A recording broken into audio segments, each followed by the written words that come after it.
ഈ കണ്ട കാലം വരെ സമസ്തയുടെ ഘോര ധീര പ്രഭാഷകൻ എന്നൊക്കെ പറഞ്ഞു കൊണ്ടു നടന്നിരുന്ന ആളുകൾ രാഷ്ട്രീയ ഭിക്ഷാന്തേഹികളായി, അടിമകളായി മാറിയത് ഈ കാലഘട്ടത്തിൽ അവരുടെയൊക്കെ സമസ്തയോടുള്ള ആത്മാർത്ഥതയും അർപ്പണബോധവും എത്രമാത്രം ഉണ്ടായിരുന്നു എന്ന് ഈ ഉമ്മത്തിന് ബോധ്യപ്പെടുത്തി കൊടുക്കുകയാണ് അള്ളാഹു അതിലൂടെ ചെയ്തത്. അങ്ങനത്തെ ആളുകൾ പ്രസംഗിക്കുക, അവരുണ്ടെങ്കിൽ ഇവിടെ നിലനിൽപ്പുള്ളൂ. അവരാണ് ഇതൊക്കെ കൊണ്ടടക്കുന്നത്. ഏതോ ഒരു പാർട്ടിന്റെ പേര് പറഞ്ഞിട്ട്. നമ്മളെ നാട്ടിലെ മഹല്ല് കമ്മിറ്റിയിൽ കോൺഗ്രസ്സുകാരില്ലേ, മുസ്ലിം ലീഗുകാരില്ലേ, CPM-കാരില്ലേ, ഒരു പാർട്ടി ഇല്ലാത്തോല്ലേ, ദളിതനില്ലേ, ദളിത് ലീഗുകാരനില്ലേ, അല്ല സോറി എന്താ ജനതാദൾ അല്ലേ, ജനതാദളുകാരനില്ലേ, പിന്നെ അതുപോലെ പല പാർട്ടിക്കാരായ ആളുകളുണ്ടാവും. ചിലയിടത്തൊക്കെ NDF-കാരുണ്ട്, മഹല്ല് കമ്മിറ്റിയിൽ പലരും ഉണ്ടാവും.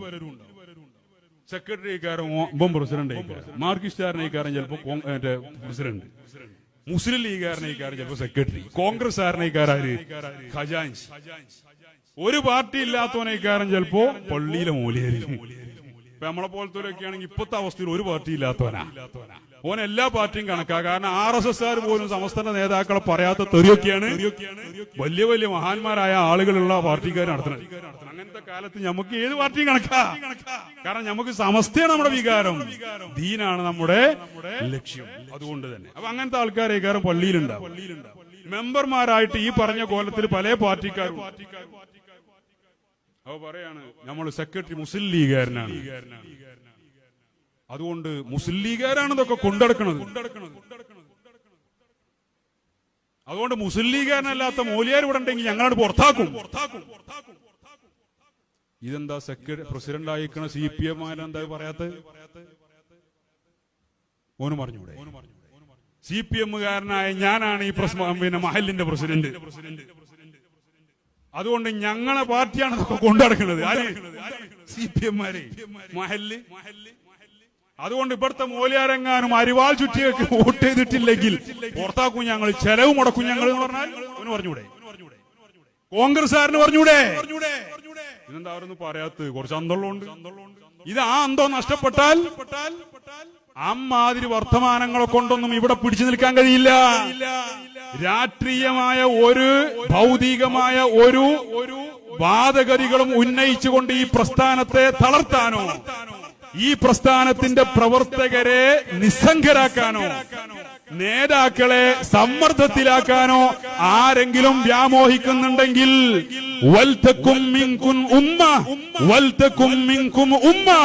എന്ന് വിശുദ്ധ ഖുർആൻ പറഞ്ഞ യഥാർത്ഥ സുന്നത്ത് ജമാഅത്തിന്റെ വാഹകർ, ദീനുൽ ഇസ്ലാമിനെ നെഞ്ചേറ്റിയ, അഹ്ലുസുന്നത്തെ നെഞ്ചേറ്റിയ, സമസ്ത വികാരമായി കൊണ്ട് നടക്കുന്ന ലക്ഷക്കണക്കിന് ആളുകൾ ഓരോ നാടുകളിലുമുണ്ട്. നാട് കുട്ടിച്ചോറാക്കാൻ നിങ്ങൾ ഇറങ്ങിയാൽ, കമ്മിറ്റിയിൽ സ്ഥാനമുള്ളതിന്റെ പേരിൽ മഹല്ലത്തിൽ രാഷ്ട്രീയ കളികൾക്ക് തുടക്കം കുറിച്ചാൽ, ഓരോ മഹല്ലത്തിലും ജനറൽ ബോഡി എന്ന് പറഞ്ഞൊരു വിഭാഗമുണ്ട്. അതിൽ എല്ലാ പാർട്ടിക്കാരുമുണ്ട്. അവരും രംഗത്തിറങ്ങും. നിങ്ങൾ രാഷ്ട്രീയക്കാർ തമ്മിൽ തല്ലേണ്ടി വരും. അപ്പോൾ ഞങ്ങൾ അഹ്ലുൽ ഹഖിന്റെ ആളുകൾ, സുന്നത്ത് ജമാഅത്തിന്റെ ആളുകൾ നിങ്ങളുടെ തല്ലുകൾക്കിടയിലൂടെ ദീനും കൊണ്ട് സുഗമമായി മുന്നോട്ട് പോവുകയും ചെയ്യും. ഇതവിടെ നടക്കാൻ പോകുന്നത്. അതല്ലാതെ ഒന്നും നടക്കാൻ പോകുന്നില്ല.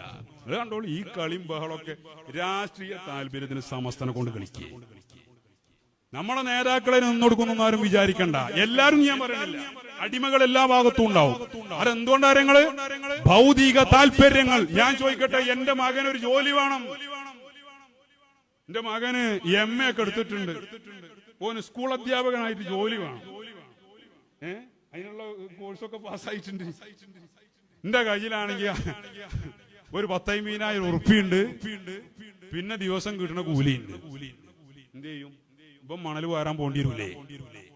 അല്ലെങ്കിൽ ഓൻ എവിടെങ്കിലും ട്യൂഷൻ എടുത്ത് ഒപ്പിക്കേണ്ടി വരും. അങ്ങനെ നിൽക്കുമ്പോഴാണ് നമ്മളെ നാട്ടിലൊരു പാർട്ടിക്കാരൻ എന്റെ അടുത്ത് വരിക. എന്നിട്ടോ അല്ലെങ്കിൽ ഒരു നേതാവ്, പാർട്ടിന്റെ ഒരു നേതാവ്, ഇന്ന സ്കൂളിൽ നമുക്ക് ഫ്രീ ആയിട്ടാണ് കയറ്റി കൊടുക്കുക, നമ്മളെ പ്രശ്നമല്ല, എന്റെ റെക്കമെൻഡിൽ ഞാനത് കയറ്റി കൊടുത്തു. 10-35 ലക്ഷം ഉറുപ്പ്യ കെട്ടിവെക്കേണ്ടതിന് പകരം ഒരു ഉറുപ്പ്യ കൊടുക്കാതെ എന്റെ മകൻ സ്കൂളിൽ ജോലി. ഞാനാണെങ്കിലോ സമസ്തയുടെ ചടുല പ്രഭാഷകൻ ആയിരുന്നു എന്ന് കൂട്ടിക്കൂ. ഞാൻ എത്ര സമസ്ത പറയാം? സമസ്ത പറയണമെങ്കിൽ പാർട്ടി ഓഫീസിൽ നിന്നുള്ള എഴുത്തില്ലാതെ എനിക്ക് നാവനക്കാൻ കഴിയുമോ? അതാ ഇപ്പൊ നടക്കുന്നത്. ഞങ്ങൾ തുറന്നു വരാൻ ഒരുങ്ങ ഇവിടെ പലരും മുഖം മൂടിയിട്ട് നടക്കേണ്ടി വരും. ഈ പ്രോഗ്രാം ഞങ്ങൾ ഇങ്ങനെയല്ല ഉദ്ദേശിച്ചത്. 21-ാം തീയതി പരസ്യമായി, ഓഡിറ്റോറിയത്തോടൊന്നുമല്ല, ഓപ്പണായി പരസ്യമായി ആശയ സംവാദത്തിന് അവസരം കൊടുത്തുകൊണ്ട് സമസ്തയും ആനുകാലിക വിഷയങ്ങളുമായി ബന്ധപ്പെട്ട് എന്ത് സംശയമുണ്ടെങ്കിലും പരസ്യമായി ചോദിക്കാനും പരസ്യമായി ആൻസർ പറയുകയും ചെയ്തുകൊണ്ട് ലൈവ് വിട്ടുകൊണ്ട് ശക്തമായൊരു പരിപാടിയാണ് നമ്മൾ ഉദ്ദേശിച്ചിരുന്നത്. അതിനുവേണ്ടിയാണ് നമ്മൾ ആദ്യം സ്വാഗത സംഘം ഉണ്ടാക്കിയവിടെ. പിന്നെയാണ് മസ്ലഹത്ത് എന്ന് പറഞ്ഞ ഉമ്മാക്കി ഇങ്ങനെ വരുന്നത്. മസ്ലഹത്ത് എന്തായി? 15 ദിവസം അവിടെ പോയി, 2 ആഴ്ച സമയം വേണമെന്നാ പറഞ്ഞത്. പരിഹാരമായോ? ആര് പറഞ്ഞു എന്നുള്ളതല്ല പ്രശ്നം, പറഞ്ഞത് എന്ത് എന്നുള്ളതാ പ്രശ്നം. ഞാൻ പറഞ്ഞാലും തെറ്റ് പറഞ്ഞാൽ തെറ്റ് തന്നെയാണ്. ഞാൻ പറയാണ് 2 ആഴ്ച എനിക്ക് സമയം തരും, ഞാനിതാ ഇത് പിന്നെ ഈ മേൽത്തട്ട് താഴെത്തട്ട് മേലെയാക്കി തരാന്ന് പറഞ്ഞാൽ 16ാമത്തെ ദിവസം നിങ്ങൾ ചോദിക്കാലോ, അല്ല ഉസ്താദെ അല്ല മൂല്യരെ ഇയല്ലേ പറഞ്ഞിരുന്ന ആ മേൽത്തട്ട് താഴെത്തട്ട് മേലെയാക്കാ 15 ദിവസം സമയം മതിയെന്ന്. ഇതിപ്പോ എന്ത് തീരുമാനം, എന്ത് നടപ്പിലാക്കാത്തെന്ന് ചോദിച്ചു. ഹേ, നീ എന്റെ വിരോധിയാണ്. അതാ മറുപടി. പരിഹാരം ഉണ്ടാക്കണ്ടേ? 15 ദിവസം എന്നാണ്. 15 ദിവസം കൊണ്ട് പരിഹാരം പറ്റൂലെങ്കിൽ ഉണ്ടായിരിക്കണം. ആരായാലും ആര് എന്നുള്ളതല്ല പ്രശ്നം, പറഞ്ഞത് എന്ത് എന്നുള്ളതാണ് പ്രശ്നം. അപ്പൊ അങ്ങനെ ഒരു 15 ദിവസത്തെ അവധിയൊക്കെ കിട്ടിയതാണ്. പിന്നെ മസ്ലഹത്തിന്റെ ചർച്ചകൾ നടക്കുകയാണ്. മസ്ലഹത്തിന്റെ ചർച്ച അതിലും വലിയ രസാണ്. മസ്ലഹത്തിന്റെ 2 വിഭാഗമാക്കി ഇരുത്തിയേക്കാണ്. ആരപ്പി വിഭാഗമാക്കിയതൊക്കെ അവരെന്നെ. ഷജറകൾ എന്ന് പറഞ്ഞൊരു വിഭാഗത്തിന് ഉണ്ടാക്കിയേക്കല്ലേ. ഇപ്പൊ നമ്മളൊക്കെ ഷജറകളാന്നാ പറയണത്. എന്താ, ഞാനും ഷജറായിട്ടൊരു ബന്ധമില്ല. ഏതോ കാലത്ത് ഷജറ വന്ന് വീടൊരു ബന്ധം മാത്രമേ ഷജറായിട്ടുള്ളൂ. അങ്ങനത്തെ ഞാൻ ഷജറ. എന്താ ഷജറ? ഓ സമസ്തക്കാരനാണ് എന്നുള്ളതാണ്. സമസ്തയുടെ നേതാക്കൾ എന്തു പറയുന്നോ അതിന്റെ കൂടെ അടിയുറച്ച് അതിന് വേണ്ടി ശക്തമായി നിലയുറപ്പിക്കുന്നത്. കാരണം ഞാൻ ഷജറയാണെങ്കിൽ 1000 വട്ടം ഞാൻ ഷജറയാണ്. ഞാനല്ല, എന്നെ പോലെ ലക്ഷക്കണക്കിന് ആളുകൾ. അതിലെന്താ പ്രശ്നം? വഹാബികൾ നമ്മളെ കുറെ കാലം ഖുറാഫി എന്ന് പറഞ്ഞു അല്ലേ? വഹാബികൾ കുറെ കാലം നമ്മളെ ഖുറാഫികൾ എന്നും പറഞ്ഞാൽ നമുക്ക് വല്ല കുഴപ്പമുണ്ടായോ? ഇല്ല, നമ്മളെ അത് മുടങ്ങിയിട്ടില്ല, നമ്മളെ ജമാഅത്ത് മുടങ്ങിയിട്ടില്ല. മൗലൂദിന് ആളെ എണ്ണം കൂടിയിട്ടേ ഉള്ളൂ അല്ലേ? ഇപ്പൊ കൂടുതലല്ലേ? മൻസൂർ വാക്കവിത മജ്ലിസുന്നൂർ ഓടി നടന്ന് മജ്ലിസുന്നൂറാ, എല്ലാ പേരിലും മജ്ലിസുന്നൂർ. വല്ല കുഴപ്പമുണ്ടായോ? ഓ ഖുറാഫി ഖുറാഫി ഖുറാഫി എന്ന് പറഞ്ഞു. ഓം മരിച്ചപ്പോ മൃഗം ചത്ത് കിടക്കുന്നോടത്തുനിന്ന് എടുത്തുകൊണ്ടുപോയി കുഴിച്ചിടുന്നത് പോലെ ഒരു ഫാത്തിഹ പോലും ഓതാതെ ഈ ചേർത്ത് കിടക്കുന്ന മയ്യത്തിനെ കൊണ്ടുപോയിട്ട് മറവ് ചെയ്യുന്നത് ഈ കണ്ണോണ്ട് ഞാൻ കണ്ടിട്ടുണ്ട്. കണ്ടിട്ടില്ലേ? എന്താ, മരിച്ചോടത്ത് ഓതാൻ പാടില്ല എന്നാ പഠിപ്പിച്ചു കൊടുത്തതേ. ഓ ഖുറാഫിയാണെന്നാ. ഓ നമ്മളെ ഖുറാഫിനെ വിളിച്ചു. ഓ ഒന്നും അല്ലാതെ പോയി. നമ്മളിപ്പോഴതാ നമ്മളെ വാപ്പാര് കബറിൽ സുഖസുന്ദരമായി കിടക്കാൻ. ഒരു ദിവസം നമ്മളെ ഫാത്തിഹ കിട്ടാത്ത ദിവസമുണ്ടോ? നമ്മളെ യാസീൻ കിട്ടാത്ത ദിവസമുണ്ടോ? നമ്മൾ സിയാറത്ത് ചെയ്യാത്ത ആഴ്ചകളുണ്ടോ? നമ്മൾ ലോകത്തിന്റെ ഏതു കോണിലാണെങ്കിലും ഉപ്പാന്റെ ഹളറത്തേക്ക് ഒരു ഫാത്തിഹ പോകാത്ത, യാസീൻ പോകാത്ത, ഖത്മുകൾ പോകാത്ത ദിവസങ്ങളുണ്ടോ? വാപ്പ കബറിൽ സമ്പന്നനാണ്. ഇവനോ ഓ ഖുറാഫി ഖുറാഫി എന്നും പറഞ്ഞ് നടന്ന് കാലം കളഞ്ഞ് ഇപ്പൊ കബറിൽ പട്ടിണിയാ. എന്നെ പോലെ ഇപ്പൊ ഷജറ എന്ന് പറഞ്ഞു. എന്താ കുഴപ്പോ? ഒരു കുഴപ്പമില്ല. നിങ്ങൾ ഷജറ എന്ന് പറഞ്ഞാലും എന്ത് പേര് പറഞ്ഞാലും സമസ്തന്റെ കൂടെ നിൽക്കണം. അപ്പൊ ഈ മസ്ലഹത്ത് ചർച്ചന്റെ രസാ ഞാൻ പറയണത്. എന്താ ചർച്ച? നമ്മളെ ആവശ്യം എന്താണെന്ന് അറിയങ്ങള്? നമ്മുടെ ആവശ്യം എന്ന് പറഞ്ഞാൽ നമ്മുടെ പ്രതിനിധികൾ എന്ന് അവർ പറഞ്ഞ പ്രഖ്യാപിച്ച ആളുകൾ. നമ്മുടെ ആവശ്യം എന്താ? സമസ്ത കേരള ജംഇയ്യത്തുൽ ഉലമയുടെ നയനിലപാടുകൾ, സമസ്ത തീരുമാനിച്ച തീരുമാനങ്ങൾ, സമസ്തയുടെ ആശയം, സമസ്ത പ്രഖ്യാപിക്കുന്ന നയങ്ങൾ, അതാണ് സമസ്തന്റെ ആദർശം. പൂർണ്ണമായും അതിന്റെ കൂടെ ശക്തി പകർന്നുകൊണ്ട് നിൽക്കുക. ഇതാണ് നമ്മളെ ആവശ്യം. ഒരു വിഭാഗത്തിന്റെ മസ്ലഹത്ത് ചർച്ചന്റെ രസാ ഞാൻ പറയുന്നത്. ഒരു വിഭാഗത്തിന്റെ ആവശ്യം അത്. അപ്പൊ മറുവിഭാഗത്തിന്റെ ആവശ്യം കേട്ടോളൂ. എന്താ ആവശ്യം? 100ാം വാർഷികത്തിന്റെ സ്വാഗത സംഘത്തിൽ ഞങ്ങൾക്ക് വേണ്ടത്ര പ്രാതിനിധ്യമില്ല. അതുകൊണ്ട് അതിൽ ഞങ്ങളുടെ മെമ്പർമാർക്കും പ്രാതിനിധ്യം വേണം. എങ്ങനെയുണ്ട്? ഓന് കസേരയാണ് ആവശ്യം. പിന്നെ ഓന്റെ അടുത്ത ആവശ്യം, സുപ്രഭാതം പത്രത്തിൽ ഞങ്ങൾക്ക് വേണ്ടത്ര പ്രാതിനിധ്യമില്ല. അതുകൊണ്ട് സുപ്രഭാതത്തിൽ ഞങ്ങൾക്കും പ്രാതിനിധ്യം വേണമെന്ന ആരായി പറഞ്ഞാൽ? സുപ്രഭാതത്തിനെതിരെ പരസ്യമായി പ്രഭാഷണം നടത്തിയവൻ SMF-ന്റെ ഒരു ജില്ലന്റെ നേതാവാവൻ.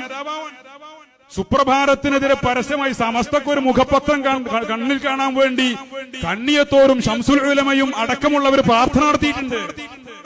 സത്യധാര തുടങ്ങിയത് പത്രമായിട്ടാ. എന്താ പത്രം ആകാഞ്ഞെന്നുള്ള കഥയൊന്നും ഞങ്ങളെ കൊണ്ട് വല്ലാതെ പറയിപ്പിക്കരുത്. ഒരു ഓപ്പൺ സംവാദത്തിന് ഞങ്ങൾ തയ്യാറാണ്. ഞാൻ പറഞ്ഞല്ലോ, നമ്മൾ ഈ പരിപാടി ഉദ്ദേശിച്ചതും അങ്ങനെയാണ്. ഒരു മഖ്ലൂക്കിനെ അള്ളാഹുവിന്റെ ദുനിയാവിൽ ആ കാര്യത്തിലൊന്നും ഒരു പേടിയില്ല, നടത്താൻ ഉദ്ദേശിച്ചതിനാണ്. പിന്നെ മസ്ലഹത്തിന്റെ ഈ കോമാളി ചർച്ചകൾ ഞാൻ പറഞ്ഞല്ലോ, ഇതുപോലത്തെ ആവശ്യങ്ങൾ. ഞാൻ മസ്ലഹത്തിനെ പരിഹസിക്കല്ല, മസ്ലഹത്ത് വിരോധിയല്ല. എന്തിനാണ് മസ്ലഹത്ത്? അത് ചോദ്യല്ലേ. നിങ്ങളെ വീട്ടിലുള്ള ഉപ്പ പറയാണ്, നിങ്ങളുടെ വീട്ടിലുള്ള ഉപ്പ പറയാണ്, ഈ വീട് നമുക്ക് പിന്നെ ഒന്ന് പെയിന്റ് അടിക്കണം. ഉദാഹരണം പറയാം, 2 മക്കളുണ്ട്. ഒരു മകൻ പോയിട്ട് പിന്നെ പെയിന്റ് അടിക്കാം. അപ്പൊ അതിന് വേണ്ട പെയിന്റും സാമഗ്രികളൊക്കെ വാങ്ങി കൊണ്ടുവരാനും ഉപ്പാനെ പരിപൂർണമായി ഹെൽപ്പ് ചെയ്ത് സാമ്പത്തികമായിട്ട് കൊടുക്കേണ്ട ആളും ചെയ്ത് കൊടുക്കുക. വേറൊരുത്തൻ ഇതിപ്പോ ഈ പെയിന്റ് തന്നെ മതി, ഇനിയിപ്പോ ഒരു പുതിയ പെയിന്റിന്റെ ആവശ്യമൊന്നുമില്ല, ഇങ്ങനൊരു പുതിയ പെയിന്റ് അടിക്കാം എന്നും പറഞ്ഞിട്ട് വരും പ്രശ്നം. എന്നിട്ടാണ് അയലോകക്കാരനോട് പോയി പറയാം, ഏത് നമ്മളുണ്ടെങ്കിൽ ഒരു ഉണ്ടാവില്ല എന്ന് അറിഞ്ഞവരോടെ. അയലോകക്കാരൻ അങ്ങനെ ഒരു വാദം ഉണ്ടായിരുന്നു. ഞങ്ങളിവിടെ പാർക്കണോണ്ടാണ് ആ പേരവിടെ നിൽക്കണെന്ന് ഓനൊരു വാദം ഉണ്ടായിരുന്നു. ഇപ്പൊ പലരും പറയണം, ഓന്റെ പേരിൽ പോയിട്ട് പറയുന്നത് പെയിന്റ് അടിക്കാം. എന്താ ഇപ്പൊ ഒരു പുതിയ പെയിന്റ്? ഞാനത് സഹകരിക്കൂല. ആ പെയിന്റ് അവിടെ അടിക്കുകയാണെങ്കിൽ ഞാൻ കരിവായാലോ ഓ അവിടെ പോയിട്ട് പ്രശ്നം, ആകെ പ്രശ്നം. അങ്ങനെ അവസാനം ഓൻ പെരേക്ക് വരുന്നില്ല. അപ്പോ മൂന്നാമത്തൊരു നമ്മളെ പറഞ്ഞേ അയലോകക്കാരൻ പറഞ്ഞേ, ഏത് ഈ വീടിലുണ്ടോ ആ വീട് അവിടെ നിൽക്കണേന്ന് പറഞ്ഞോനെ. അക്കലൊരൽപ്പമുള്ളവർക്ക് അല്പവാചകം പോരേ, കാര്യം മനസ്സിലാക്കാൻ എന്തിനാ കുറയേറെ എന്ന് വളരണ്ടേ ഉസ്താദ്. അപ്പൊ ഓൻ പറഞ്ഞു, നിങ്ങൾ പേര് രണ്ടു കൂട്ടി നമുക്ക് മസ്ലഹത്താക്കാന്ന്. ഓനാണ് ഒരു ഉപ്പായാണ്. ഇവിടെ എന്താ നിങ്ങൾ മസ്ലഹത്ത്?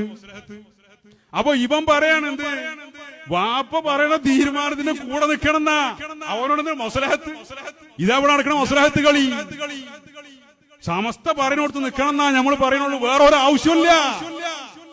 സുപ്രഭാതത്തിനെതിരെ പരസ്യമായി പ്രഭാഷണം നടത്തിയവൻ, ഇന്നലെ മിഞ്ഞാന്ന് റാലി നടത്തിയൊരുത്തൻ അല്ലേ, ഓൻ സൗദി അറേബ്യ പോയിട്ട് എന്താ ഓൻ പ്രസംഗിച്ചത്? ഇവിടെ സുപ്രഭാതം നിർത്തിന, എവിടെ UAE-യിൽ സുപ്രഭാതം നിർത്തിവെച്ചിട്ടുണ്ട്. കുട്ടികൾ അന്നത്തെ സുപ്രഭാതം എടുത്തിട്ട് ഈ കാക്ക ഇവിടെ നിർത്തിയിട്ടില്ല. ഒരു കൊല്ലം മുമ്പ് പറഞ്ഞതാ, ഇപ്പോഴും സുപ്രഭാതം നിന്നിട്ടില്ല. നോണ പറയാ. ഇങ്ങനത്തെ ആളുകൾക്ക് സുപ്രഭാതത്തിൽ സീറ്റ് വേണം. എന്തിനേ കാരണം സുപ്രഭാതത്തിന് സീറ്റ്? സുപ്രഭാതത്തിന്റെ വളർച്ചക്ക നമ്മളെ നാട്ടിൽ കരുളായി പഞ്ചായത്തിൽ സുപ്രഭാതത്തിന് വേണ്ടി ഓരോ ദിവസവും കഠിന പ്രയത്നം നടത്തുന്ന ആളുകളാണ് ഈ കുട്ടികൾ, ഈ പ്രവർത്തകർ. അവരെ വീട്ടിലേക്ക് അരി വാങ്ങുന്നത് പോലെ, എന്തോ കാര്യമായി ജോലി ചെയ്യുന്നത് പോലെ ആത്മാർത്ഥമായി പണിയെടുക്കുകയാണ്. ഓരോ ആളുകളുടെ അടുക്കലേക്ക് പക തീർക്കുന്ന ആളുകളുടെ ആട്ടും തുപ്പും ആ കുട്ടികളെ ഏറ്റുവാങ്ങുന്നുണ്ട്. അവർക്കത് അലങ്കാരമാണ്, സമസ്തക്ക് വേണ്ടിയായതുകൊണ്ട്. അങ്ങനത്തെ കുട്ടികൾ അവിടെ പണിയെടുക്കണം സുപ്രഭാതത്തിന് വേണ്ടി. ഓന്റെ പത്രത്തിൽ ഓന്റെ ഫോട്ടോ കളറിൽ കൊടുക്കാത്തതാ ഓന്റെ പ്രശ്നം. ജിഫ്രി തങ്ങളെ ഫോട്ടോ വലുതാക്കി കൊടുത്തതാ ഓന് സുപ്രഭാതം വിരോധിയായത്. സുപ്രഭാതം വിരോധിയാകാനുള്ള കാരണം ജിഫ്രി തങ്ങളെ ഫോട്ടോ വലുതാക്കി കൊടുത്തത്. ആലോചിച്ച് നോക്കി. എന്നിട്ട് മസ്ലഹത്ത്. അപ്പൊ എന്തായാലും ശരി, നമ്മൾ മസ്ലഹത്ത് വിരോധികളല്ല, നമ്മൾ മസ്ലഹത്തിനെ ഉൾക്കൊള്ളുന്നവരാണ്. അതുകൊണ്ടാണ് ഞങ്ങൾ സമസ്തന്റെ കൂടെ ഉറച്ചു നിൽക്കുന്നത്. ഏതായാലും അങ്ങനെ ഒരു ചർച്ച നടന്നതല്ലേ, അല്ലെങ്കിലേ നുണ പറഞ്ഞ് നടക്കുകയാണ്. ഈ കരുളായിൽ ഒരു ആശയ സംവാദം നടന്നത് കൊണ്ട് മസ്ലഹത്ത് പൊളിഞ്ഞു. 15 ദിവസത്തെ അവധി കൊണ്ട് പരിഹരിക്കാൻ കഴിയാതെ പോയത് കരുളായിക്കാര് അവിടെ ആ ശജറകൾ നടത്തിയ കൂട്ടായ്മയാണ്. അവരവിടെ ആശയ സംവാദം നടത്തിയ ആളുകളോട് പരസ്യമായി പറഞ്ഞതുകൊണ്ടാണ് എന്നൊരു ഉടായ്പ് കാരണം പറയണ്ടല്ലോ എന്ന് കരുതിയിട്ടാണ് നമ്മൾ ആ ഒരു സംവിധാനം തൽക്കാലം വേണ്ട എന്ന് തീരുമാനിച്ചത്.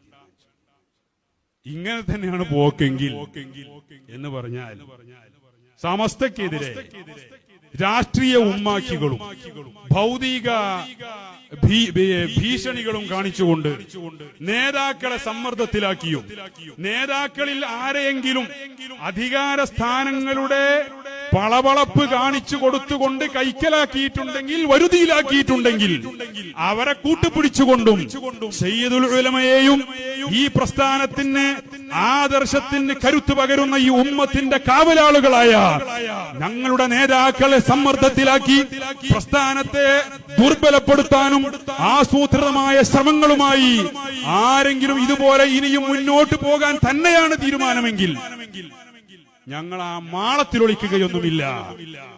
ഞങ്ങൾ പൊതുസമൂഹത്തോട് കാര്യങ്ങൾ വട്ടിത്തുറന്ന് പറയാൻ സുസജ്ജമാണ്.